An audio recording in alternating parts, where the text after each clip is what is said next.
Netcasts you love. From people you trust.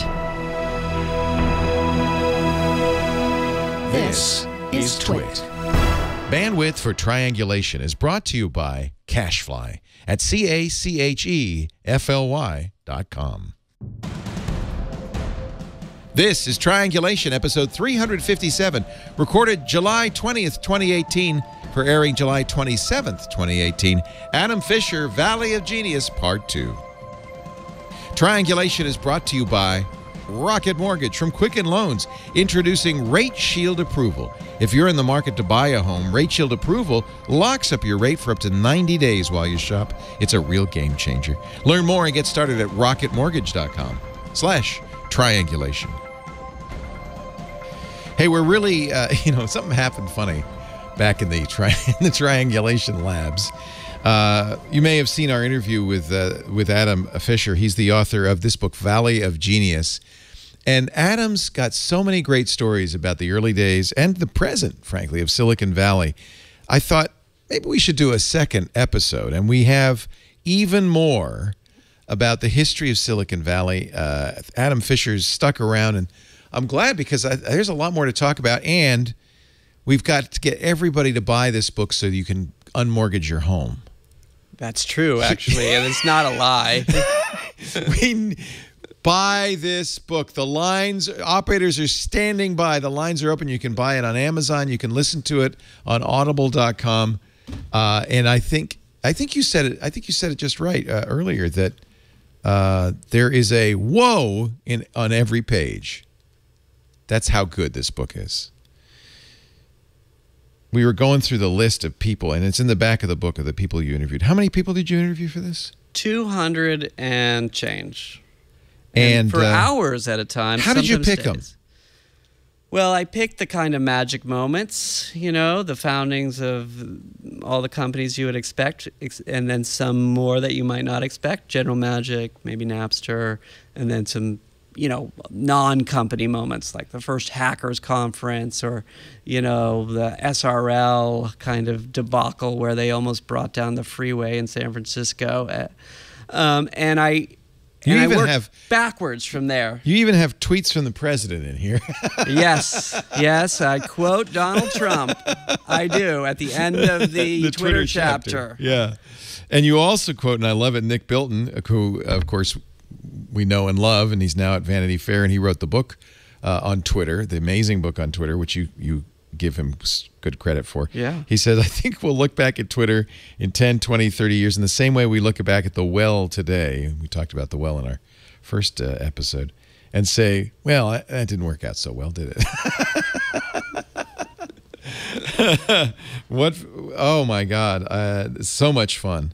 And did you go to Paris to talk to Tony, or how did you? You did? They flew me to Paris to Holy cow. You didn't read the story. No. You got to read that Wired story. He wanted someone to do a story saying, well, what's Tony's point of view, right?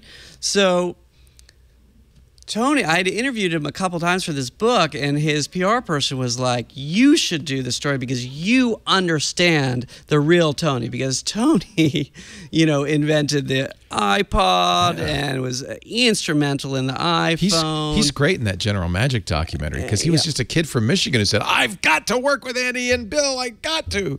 And he harassed them. Right. Until they finally hired him. Exactly. Amazing that story guy. is in the book. Yeah, it's an so anyway, story. then I convinced Wired to let me do a profile of Tony, and I followed him around Paris. Interesting. And he's doing what all these guys do after they make their money. He's just kind of helping people, right? He is a rock star. Like this whole idea that this is a new culture and these are the new rock stars. Tony Fadell is a rock star. I watched people pitch him stories in the men's room while he was urinating. Okay, he's like, what is it? No, I don't want to invest. And then into the back of the black car. And so I had a week of this. Oh, you followed him for a week. Yeah, and which culminated when it's like a Playboy interview, dude. It was. Yeah. And then it culminated in this thing where he's like, I got to talk at this conference, the Paris, whatever, TechCrunch, basically. And so he's like, let's get on my electric bicycles. Because this is a company he's invested in, and he had these electric bicycles. And we're going, and is this low web? Because it's way the hell out of Paris. I just followed him, but to hell and back. Yeah. And the bike is connected to his phone, and so he could map it. But there's like a bug in the software of his iPhone, which is sucking his battery drive. So he takes my Android, and then we're like, through the streets, like blowing through lights and cutting off traffic. Like, he is a crazy man. I'm just trying to keep up. And we're basically on motorcycles. These are electric bicycles. Crazy to bicycle in Paris. Okay? That's insane. And then he's like, is it there? And I'm like, that's it. And he stops his bike and crashes on the curb. I practically go right over him, and I'm like, oh, we stop. And then he's like, oh no, I have to be on stage. My white pants are dirty. And I'm like, he had basically lost my phone, and it just I pick it up, and it's like cracked. Oh. And he goes, don't worry, I'm gonna buy you a new phone. This is all in the article. And I'm like, Tony Fadell, the co-inventor of the iPhone, is buying me an Android, a Google Android. Ooh. I was just like, great. That was a great moment. Did he? And he did. All right. Because that's really what I expected, and then I never heard from him again. So that's not in here. That's in the. But I have to read the Wired article. That's a Wired article. But all of the stuff. I mean, Tony. So all the quotes that I got from him, and they're insane quotes, are in there. So what's your sense of him then? So because I maybe believe the Google PR. I don't know whether who's right there. I will tell you, the guy they replaced him with just got fired. So I don't know. Yeah, there may be other issues. When it comes between choosing the word of an individual who you can look into their eye, and then a big corporation with an agenda. Yeah. Like I'm just that kind of guy who wants to believe Tony. Right. But Tony, you'll see when you read these stories, he's the best person ever to hang out with. Really? He was so much fun. But he probably would be the worst person ever to have as your boss. Yeah. Okay. Yeah. So, but he inspired people. And I think the reason that the guy they put in charge had to leave is because the people wanted Tony back. Yeah. I mean, his team loved Tony Fadell. And Tony learned all this craziness from Steve Jobs. Right. I mean, it's all literally like, it's as if, it's a Did a lot of people talk about Steve? Did you get my favorite? Ed Catmull and my favorite chapter is the chapter. It's the second to the last chapter. It's the Steve Jobs on his deathbed. Steve Jobs going into the ground. You're at his grave site, and at Steve Jobs Memorial. And basically every person I interviewed, I said, did you go to the memorial? Were you at the funeral? And what are all the stories? And so the whole book is this build up to this crescendo about, Steve Jobs, and then they all weigh in at the end. And Woz is sitting there saying like, he didn't have to be a bad person. Exactly. Yeah. And Larry Brilliant is telling his best Steve Jobs story, and this Mike Slade has his best Steve Jobs story, because this is not a book about Steve Jobs, right? This is not Walter's book. This is a book about how really Silicon Valley is a network, and there's lots of important people, and Steve Jobs is just one of them that kind of the popular press has fixated on. But he's not the king of Silicon Valley. He's not like Trump or Bloomberg. He's like just the guy who is the best at manipulating his image. And so he's like this character who kind of crops up every few chapters and kind of messes things up. First is with the Macintosh. I didn't realize he was an Ayn Rand fanatic. That's what Woz says. That surprised me. I'd never heard that one. And so you first see him at Atari, and then at Apple, and then he's like messing things up at Pixar, and then and then he comes back and he's with the iPod and the modern Apple. And so he's like a recurring theme. But then at the end, everybody in the book gathers essentially at the funeral and talks about what he really what he meant. Wow. Did he change? What really motivated him? And we find out that some of these people who knew him best think that to die, he took a massive dose of LSD. Oh, wow. Oh, wow. Oh, wow. You got it, buddy. Those were That's his what I always last words. said. Yeah. That's exactly what you say when you're peaking. Yeah. You interviewed John Couch. I did for a long time. Nice. See, there's a guy I think people don't really know about, but I think he had a lot of. I'm sure he had a lot of. I didn't realize he was at the demo. But this is really, really great. Really, really great. Did you interview Draper? Oh my God! I flew to Vegas to interview Captain Crunch. Oh man. The one guy who's poor in this thing. He is literally impoverished. Yeah, it's very sad. He had to raise money for his surgery and very sad. He wrote Electric Pencil in jail. He wrote it in fourths and he wrote it by hand on paper. And then he'd have work furlough and he'd go see if it ran, and then he'd come back and write more on paper. Yeah. Friend of mine and I were hanging out with him. I don't remember if Woz was there. I don't think so. And he said, "Let's go wrestle." And now I'm very glad I said no at the time. I was just puzzled. I said, "Yeah, no, I don't think so." I asked him straight out, "Hey, are you gay? Are you gay?" He's gay.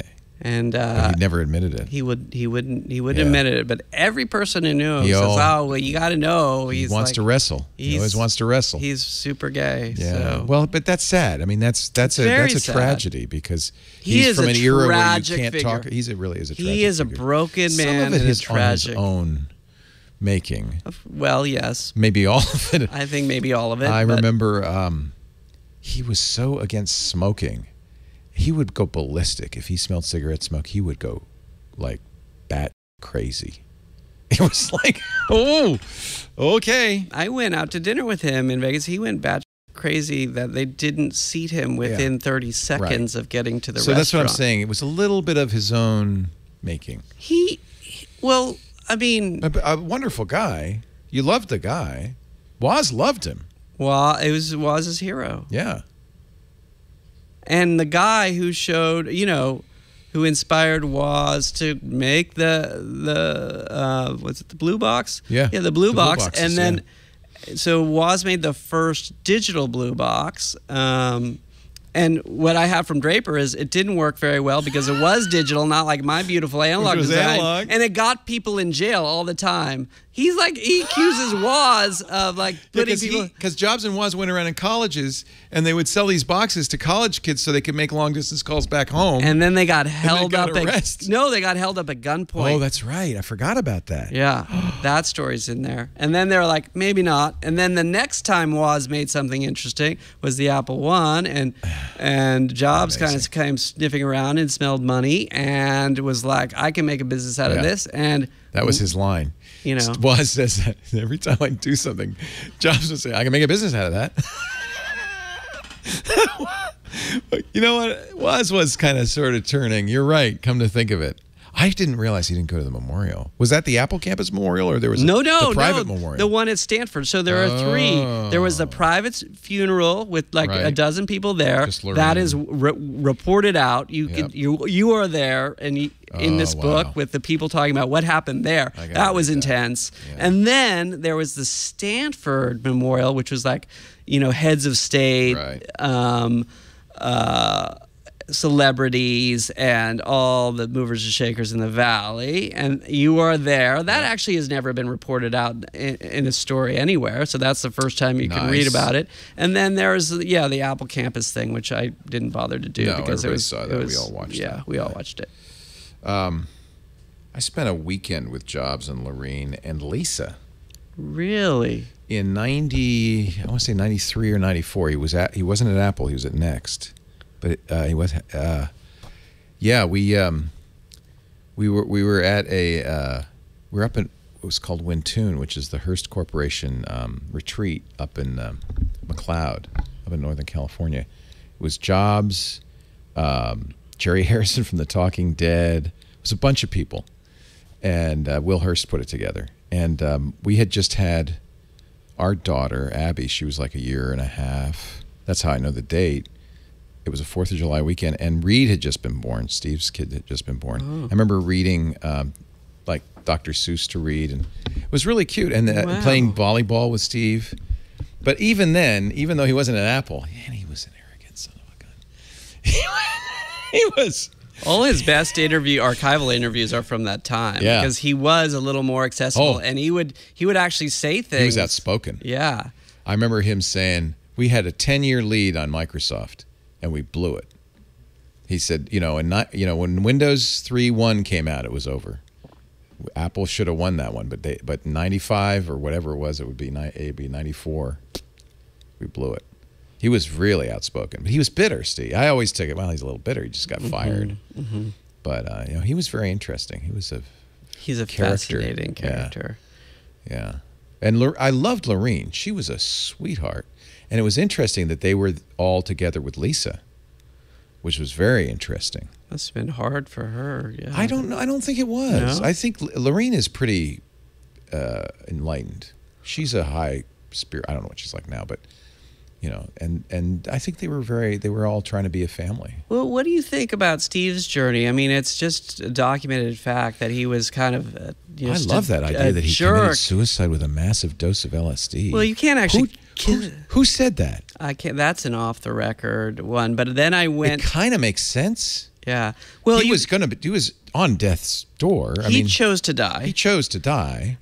So he knew the time of sense. his death. You can't actually kill yourself with LSD but as if a you're hippie. You know that. But if you know you're going, what a great way to go. Yeah, and he knew that that's what Huxley did. I didn't know that. Yeah, that's how Huxley went, and that doors of perception. So if you know you're going to die, you just go, well, it's not going to kill you, but maybe that'll just be the door and you'll walk through it. Beyond. And I think he became very spiritual at the end.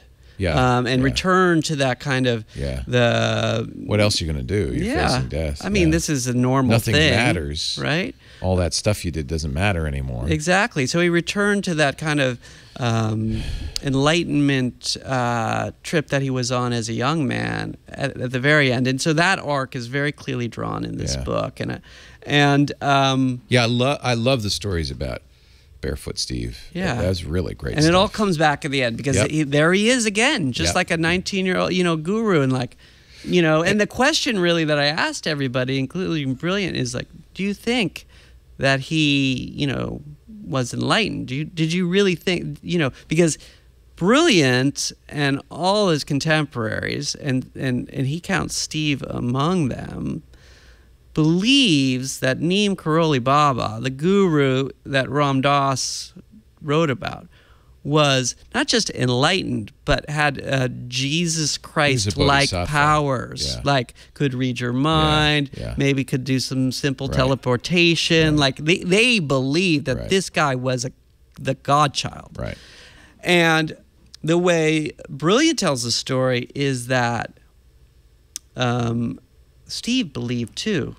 And, the first guy that Steve called after he got that diagnosis that he was going to die was Brilliant. And he said, do you believe? Do you believe? And Brilliant said, yeah, I believe in Neem Karoli Baba. Like, it's happening. And so Steve went right back to being 19 in that spiritual journey. And when they put him in the ground, planted him in the grave with just like a dozen of the closest friends, including Brilliant was reading from the Bhagavad Gita over the grave. Wow. Okay, like that's the story. Those are stories in there. Yeah. And then then there is a speculation. Did he choose to die on acid? And if he could have gotten the acid, I'm sure he could get anything he wants. The problem is it's hard to make, and the acid these days is not the acid of our era. That's what they say. No more window pane. No more window pane, man. That window pane was good stuff.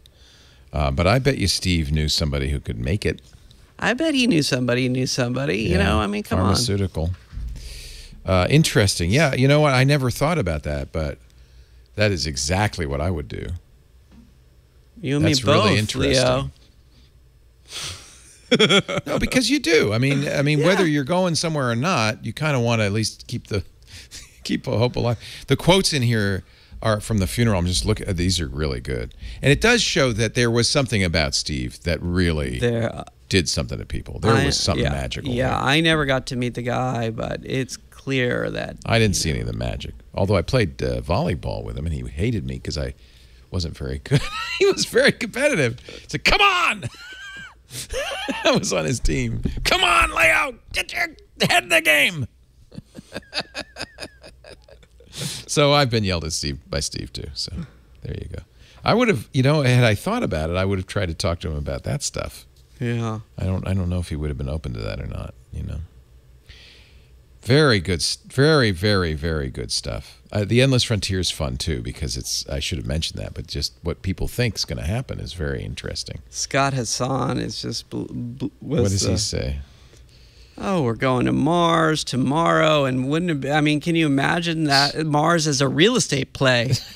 That's what it. Yes, he's like nuts. You could pre-sell all of it. Do you know how hard it's going to be to live on Mars? Well, I wasn't. I'm just writing it down. I'm just rolling tape. I'm just documenting what these guys. You have think. no opinion on this? Yeah. Yep. Well, I do think Scott Hassan and others are right that we're just at the very beginning of something. Oh yes, AI is going to be very interesting. I think we're going to look back on this era and say, oh, what was everybody all worked up about? Like tweets.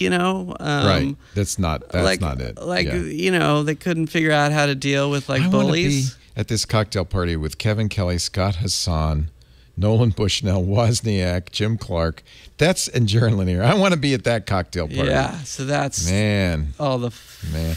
Tiffany Schlane is interesting that you interviewed her. Well, I do think if we're looking at it as a cultural story, she's very important. She's been watching the whole thing. Well, she was the kind of poster woman for the web. They flew her out every week to be on Good Morning America to explain what the web was about to whoever was watching. And she had the big party of that era, the Webbies. That was her creation. And she kind of brought everybody together and again kind of gave it a feeling and an ethos in the same way kind of Stuart Brand did a decade or two before. Right. So, she was a maven. She was a cultural maven. She was a cultural maven. And I said, I think this is a cultural story. Yeah. She's off being a filmmaker now. Her father was really interesting. Leonard Schlane. Yeah, amazing, those books. I love his stuff. I think he's really interesting. He took a little acid too at some point, definitely. Yeah.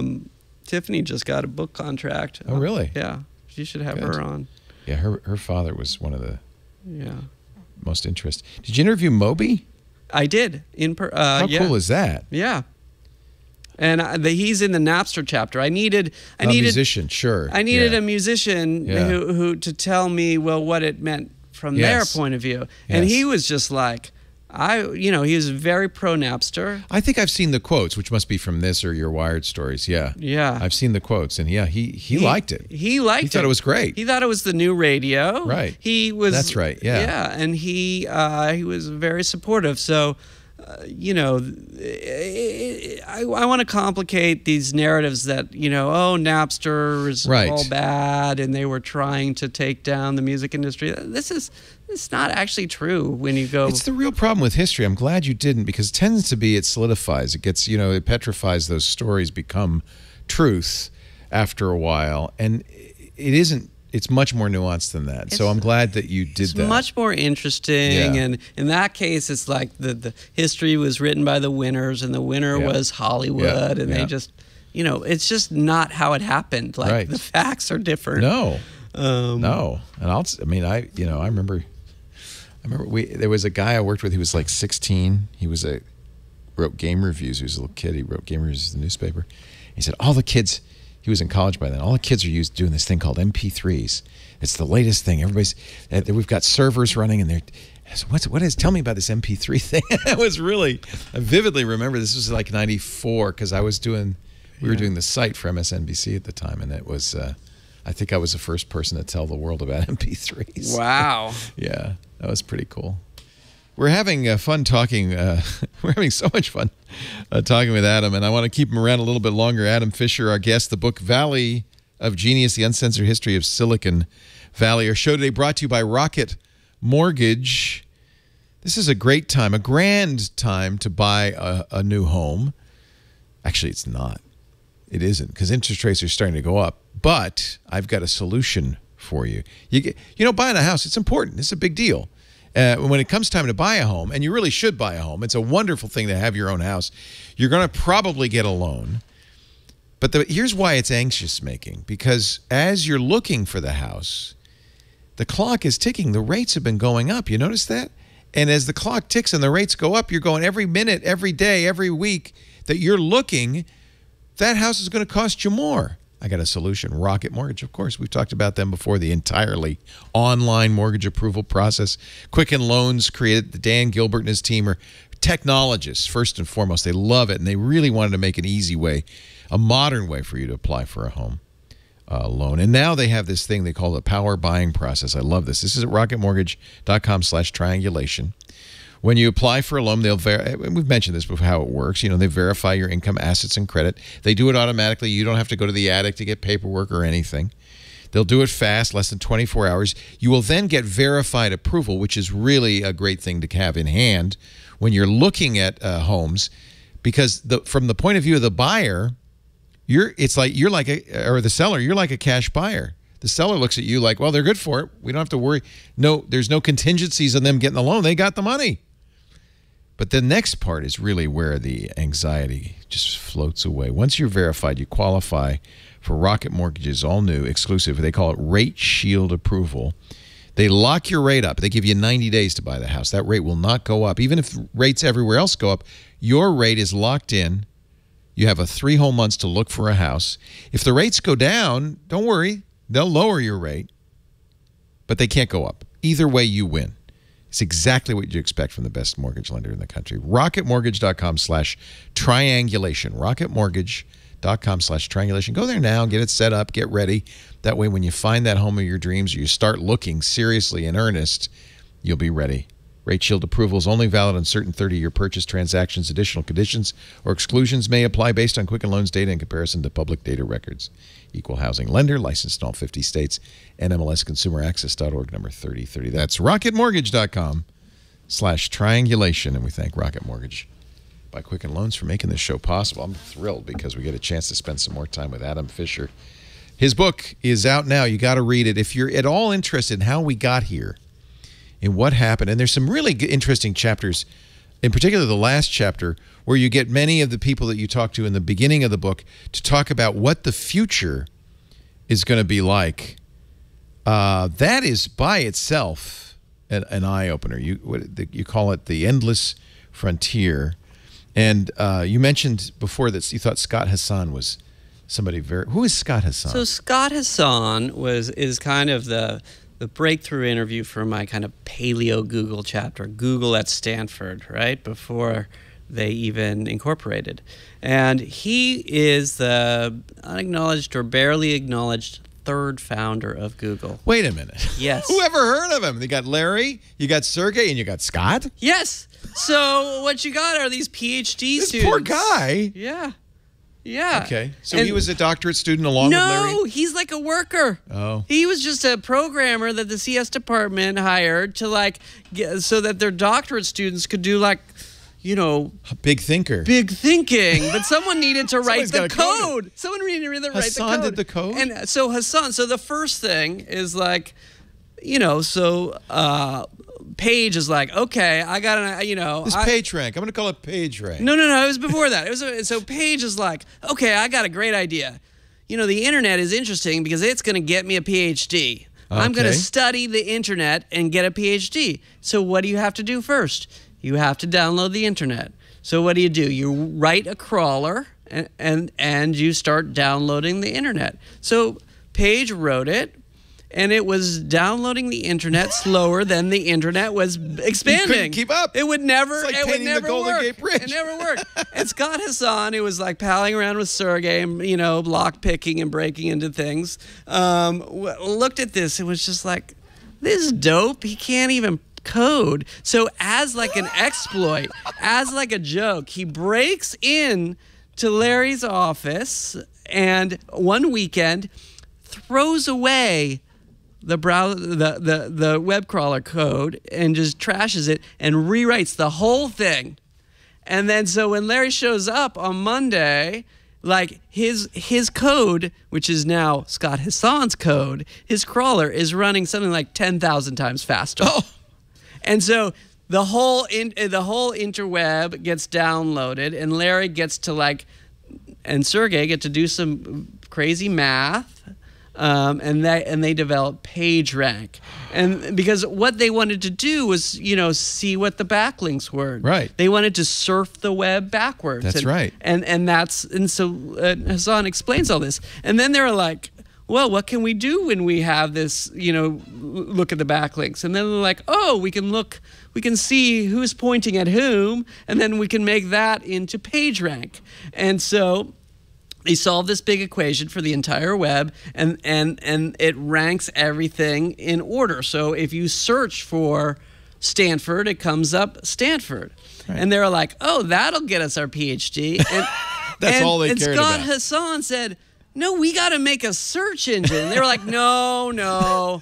Wait a minute. There's already search engines. That's not Alta research. Vista, dude. No one needs this. That's not research, okay? Right. That's not research. You don't get a PhD. You don't get a PhD for a product. You get it for research. For something Excite and Lycos already did, okay? You get a PhD for new shit. And so Scott Hassan was not even allowed to work on things that weren't research. So he, at night, with Sergey, because it wasn't research, wrote wrote the software that took PageRank and made it into a search engine. And then they're like, great, we have a search engine. What are we going to do with it? What are we going to do with it? Let's license it. Let's license it. That's right. They tried to give it away. And they tried to give it away. To Yahoo. Let's run it as a, thing. Let's sell it. Maybe, Who like would get a want job. this? Yeah. And Scott just got, and meanwhile, this is the late 90s, or mid to late 90s, and the web is popping off, right? It's like everybody's getting rich. And so Scott Hassan says, I can't wait for you guys to make Google Inc. I'm going to go make a bundle. And so he did this little company with Larry Page's brother called eGroups. And he makes like over 20 million eGroups is great. In 18 months. Didn't Google buy eGroups to make it Google Groups? I can't remember. I what thought happened. Yahoo. Maybe it was Yahoo. Became Yahoo bought Groups. It. That's right. And so anyway, but he went. But as a thank you, when Google IPO'd, they gave him 1%. I believe 1% of Google, the whole company. But he had already made 20 million. Wow. They were, and so now he is. So he went on to, his big thing is like, well, how do we get to Mars faster? He wants to terraform Mars, so we need robots. So he opened this thing called Willow Garage, which made this thing called ROS, which is like Unix for robots, free robot operating system. Then he's like now one of the main investors in Magic Leap.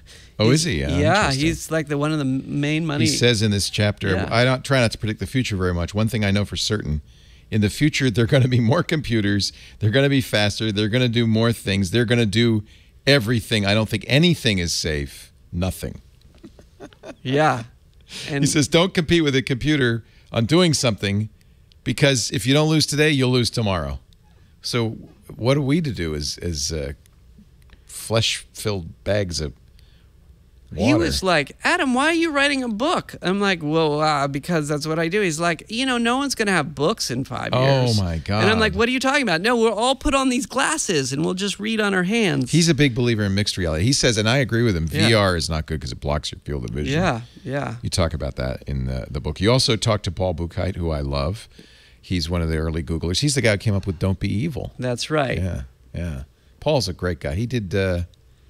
He left Google and did Friend Feed, which I miss and love. Napster. There's a whole chapter called "I'm CEO, Bitch." That is a real business card. That was Mark's business card. That was Mark's business card. You actually, there was an excerpt of the book in Wired just this week. Yeah. You talk about programmers and the culture of the early days of Facebook. So yeah, like Facebook, we frat boys practically. We think we know the story because we saw the movie and it was all about what happened at Harvard. But that was only a couple months. That was just like Christmas to the spring, one semester. So in the summer of 2004, they said, I'm going to take the Facebook.com thing and I'm going to go to Silicon Valley because I hear it's happening. That's where it's happening. That's where it's happening. And he didn't even know that that what he was copying, which was Friendster, was a company. Okay, he didn't understand that companies made things. He was 19. He knew nothing. He knew nothing, and he didn't even know that everybody thought the web was over. Because everybody thought 2004, like that was just a fad, right? And so he goes out there, and it's just a big joke for him. But then, they loved to code, and they worked on it, and they drank a lot of beer, and it starts getting some traction, and then they meet this older and wiser 23 or 4-year-old Sean Parker. That's what I was getting at. Napster. From Napster says, like, I'm going to show you how it's done. That's the line in the movie which nobody ever really said, which is, you think $1 million is cool? No, $1 billion is cool. He might have said it. I don't know. It's a good line. It's a great line. I think Aaron Sorkin said it. I think Aaron Sorkin said it, but I think Aaron Sorkin tapped into something. Yeah. Anyway, so all my quotes from those guys are real. By the way. There's no screenwriting in here. In fact, actually, that's one of the things, and we mentioned this last time, that's really great about this book. There's no Adam Fisher in here. This is all the work in this book was assembling quotes from 200 people. Yeah. And splicing them together. Putting them in order. He was on knee pads with scissors and paste, putting it all together. But then it flows, and it's like just a great cocktail party where some of the most interesting people you've ever met are just telling stories about how it happened. And the story about the early Facebook is one of the things they were working on was this keg bot. You know this one? No. They had a keg. Okay, that was in the office. This is when they finally got an office and they weren't working out of a house. And on University Avenue, and you'd go to the keg, you worked there, and the keg would recognize who was at the keg and tell everybody, hey, so-and-so is drinking. Join them, right? This is... And as it turns out, this is actually maybe the start of their facial recognition patents. So they're, So that's how it starts. But that's how it started. And if you read the account of what early Facebook was like, it was one big keg party. Right. People got to work at no earlier than noon. A lot of them came in their pajamas, including Ruchi, I'm sorry, I can't pronounce her last name, but she was the first female engineer there. And they would work all day or, till cocktail hour, go out, have some beers and a burger, come back and drink all night long as they pushed out new code. You can, Carson, if you pull up the Wired story, there's more pictures from that era. And I'm not sure, but the mural behind them in that picture, as I remember, they paid for in Facebook stock. That's right. And that the muralist is now a multimillionaire. Yes, that whole story is there. The massage therapist. There you go. That mural right there. The mural is all there. The whole story about, it's a graffiti thing and all the kind of pornography. Who did it was actually... Apparently, Sean Parker's girlfriend, who did the most pornographic parts of that mural, not the graffiti artist from L.A. Wow. Wow. Ruchi Sangvi. Sangvi, I'm sorry. Yeah. Well, you talk to so many people. I'm not surprised. Yeah. Some of those. There you go. So that's Sean Parker on the right, right? Am I right? Yes, on the right. And then in the middle, who's that? It says Carson D'Angelo? in the quote, Is it in D'Angelo? the caption. Let's see. No, Dustin Moskovitz. Moskovitz, yeah, that's I right. didn't get to talk to him. Yeah, and then is on the floor. Is that Mark? Yeah, it's Mark. Yeah, you can tell from the curly hair, and that's the mural, the $1 million mural. The massage therapist also became a millionaire because if you were smart in those days, you took stock instead of cash. Yeah. So that's awesome. That's where the programmer culture comes from. This whole, it was a company run like you would, why is Facebook have this sophomoric culture, right? That's the big question. Well, it was founded by sophomores, literally, and that DNA still pervades. You quote Terry Winograd. You said Facebook was more of a undergraduate culture. Google was more of a graduate student culture. Right. But the parties at Google were legendary. Oh, really? Vanity Fair took a huge bite of this chapter because that was the kind of sexiest chapter. That was the most Vanity Fair. Like, they wanted the sex. So yeah, they wanted the sex. Google, as we find out, is almost literally founded at Burning Man, and then they would have these annual parties where they'd go to Tahoe with the whole company. Not everybody in the company went to Burning Man, but Marissa did. And you talked to Marissa Meyer. Yeah. And I'd love to hear her stories about it. Well, you can. It's all in here. It's all in there. And this is the chapter I'm feeling lucky. Yeah, so they'd have these huge parties, and there's this chef, Charlie Ayers, who's kind of like almost the Google mascot because everybody was fascinated that you could eat at Google. They had this hippie chef who used to be the chef for the Grateful Dead, and he ended up running the parties up in Squaw Valley every year. And he had something called Charlie's Den, and where he would make these what he called ganja goo balls. And give them to everybody, and everybody would get so stoned they'd like pass out on each other. Gosh. And he said, it looked like something out of The Hangover. And then I've got the first HR person at Google. She was Heather Cairns. She was employee number 4. She left just after the IPO. She was hired as office manager, and she left as the HR chief of Google, just dishing on Sergey Brin's sex life and all the kind of crazy stuff that she had to tamp down. And her point was, I was the old maid, a responsible person at 35, and everybody else was in their 20s, and the hormones were raging. She said it was out of control. The parties were not like wild by geek standards. The parties were wild by anybody's standards. Hot tubs. They'd go to like these prop houses and get all these crazy movie props for their parties. It was wild. It was just wild. But again, so was every other company. So was Atari. So was Activision. So was this VPL back in the day. These were all, one of the amazing things that comes out is that the guys who built Silicon Valley were having the time of their lives. They were working hard. They were working hard, but they were playing really hard. And the reason they were working hard is they were working on these creative projects that they loved it and believed in it and were having fun. Yeah. And I think that's the takeaway. People think like, oh, they're so smart. They must have this grand plan to get rich. That's not quite how it happened. Did you get a sense that they had a grand plan of any kind? No, there's no grand plan. I'm hoping they'll have more of a grand plan after they read this book because they can see like there are some arcs. It's almost a random walk.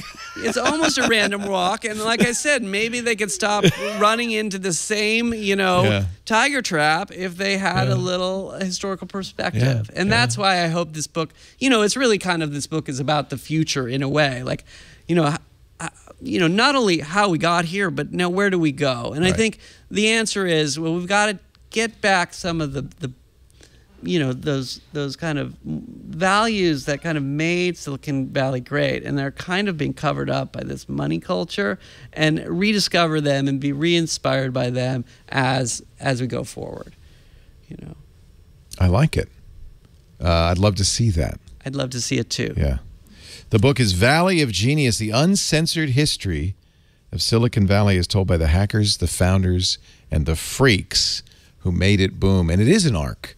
There really is an arc in this, and that's one of the things that's most interesting. Yeah. And it's great to hear where it started. It's great to hear where we are today. But I love the idea of maybe we can take away from this something and make it be more in the future. Yeah, I think so. I mean, it's not just, I mean, there's a lot of dishing and gossip, but ultimately it's serious in that sense. You know, history books, I didn't write a history book because I was interested in the past.